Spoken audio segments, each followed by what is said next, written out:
Now, the best part, getting it ready to eat. Now, I have cooked up some rice. I have brown rice here.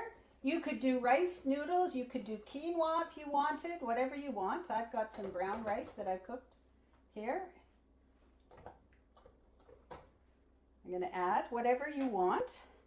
And I'm using bowls that my daughter gave me for my birthday one year that are really great for this.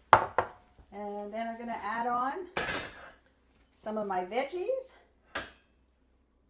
Layer those on. Oh, yum. Going to add on my sauce.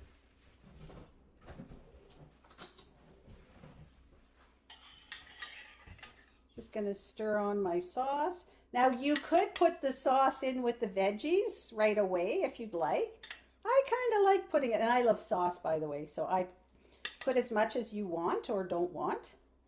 It's up to you. But I kind of like being able to stir my own sauce on, and then if you have leftovers, you can put it into the into a jar in the fridge and store it for tomorrow's veggies. Gonna add a little bit of fresh, so I like onion goes really well, green onion. So I'll add a little bit more green onion, fresh stuff, and now I have some sesame seeds. I think I've bought them in the store that already toasted sesame seeds, or you can toast some yourself and then store them in a jar. I find I like them to sit, when you first toast them, at least I found they were a little wet, so you toast them in your oven and then just put them in a jar, and you can put them in the fridge and store them. Add some sesame seeds, and you have yourself a stir fry. Uh-oh. I should probably be eating this with chopsticks. Let me show you the picture in the overhead first. And I probably should be doing chopsticks, but whew, I'm not a chopstick person. So I have tons of them here. You're more than welcome to. I'm not a chopstick person. Ah! All Neither right. am Looks, I. it looks so pretty. And Looks that's good, a Debbie. quick and easy. It does. Oops, quick and easy. All right. Hey, any questions? I have two. All right. So, how wide is the circumference of the frying pan that you're using? Oh, this is Because a small one. it's a small one. Okay. Yeah, you could use a bigger one for this if you wanted to. Then the vegetables have more of the vegetables on the surface of the pan. So this one, would I say it's 12 inches? I have a bigger one as well. They came as a set. This one I think is 16 inches. Wow, I that looks could huge. have used this one today probably, but it worked. If you could use a wok too, but I didn't. I have an old one. But I didn't use it. But I just want to show you it's easy to make it in a pan as well. No, that was very good. Thank you.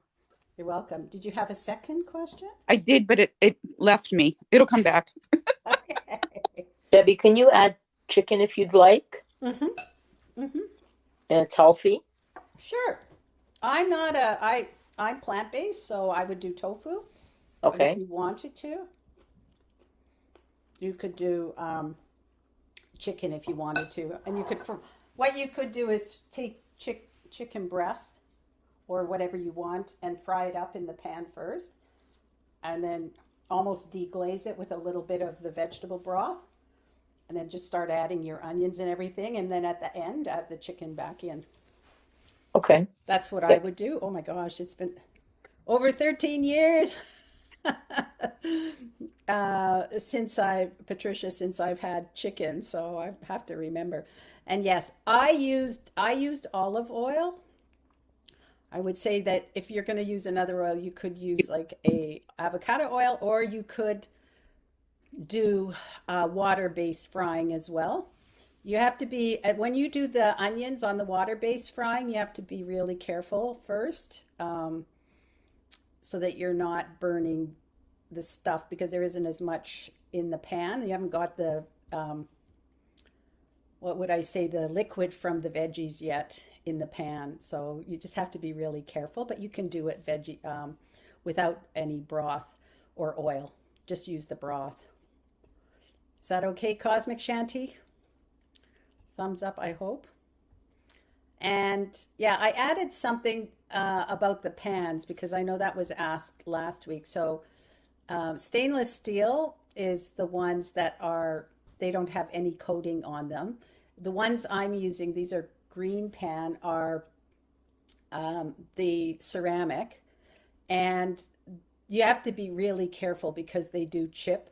So you have to only use utensils that are not like no metal utensils at all and on them or they'll chip. And even around the edge, because my lid is a stainless steel lid, it can cause a little bit of chipping around the ends as well. So they're very touchy, so you got to be careful with them. Then I mentioned the Hexclad, which is like a blend of stainless steel and coating. It's supposed to be very good. It's very costly, but when I did a little bit of research, the ceramic pans actually are better. Yes, and you can, yeah, because cornstarch, you want to get non-GMO cornstarch, yes. And you don't have to use cornstarch. I know there's other alternatives that you can use to thicken it as well. So that's a good point as well. But I will say, like, I would rather that you make it than you don't make it because, of what's in your kitchen. Use what you have in your pantry. But it's always good to buy the things that are organic and non-GMO. Absolutely, 100%. To look for those things. What else was I going to say? I was gonna. Oh, I forgot to put the carrots in. So normally I would put the carrots in before I put in the bean sprouts. I just noticed I saw the carrots sitting here. Oh, well, I don't need it with carrots, but it gives it another nice color when you add the carrots in.